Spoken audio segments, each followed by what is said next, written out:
Wala nang 2 linggo papasok ng Disyembre at magaganap ng pinakahihintay ng marami taon-taon, ang mga Christmas party.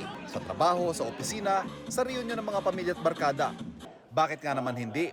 Nag-uumapaw na sa handa mga hapag, pwede pang manalo sa mga games o di kaya mag-uwi ng premyo sa raffle.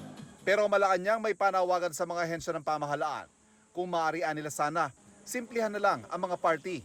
Alinsunod dito sa sinabi ng Pangulo kahapon, ang anumang matitipid sa mas simpleng party, ibigay sa mga nasalanta. Hindi raw ito utos na kailangan pang isulat sa isang opisyal na memo dahil naniniwala ang Malacanang sa kagandahang loob ng mga kauli ng gobyerno at magkukusang magtipid sa kanilang mga pagdiriwang.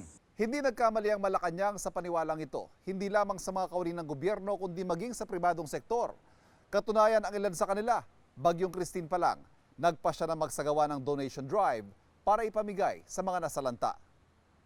Sa mga mag-aaral umano mismo ng international school na ito sa Maynila, nanggaling ang ideya na sa halip na mag-party ay mag-fundraising para ipamigay sa mga nasalanta. Kindness begets kindness. And the best thing we can do this Christmas is to help one person. Kung maramdaman kasi yun ng isang taong nawalan ng lahat, ma-realize na there is hope na pwede pa akong tumayo ulit. Ang pribadong sektor, hindi naman umano nagkukulang ng kusa sa pagtulong sa mga ganitong pagkakataon. Wala pang opisyal na posisyon ang Philippine Chamber of Commerce and Industry.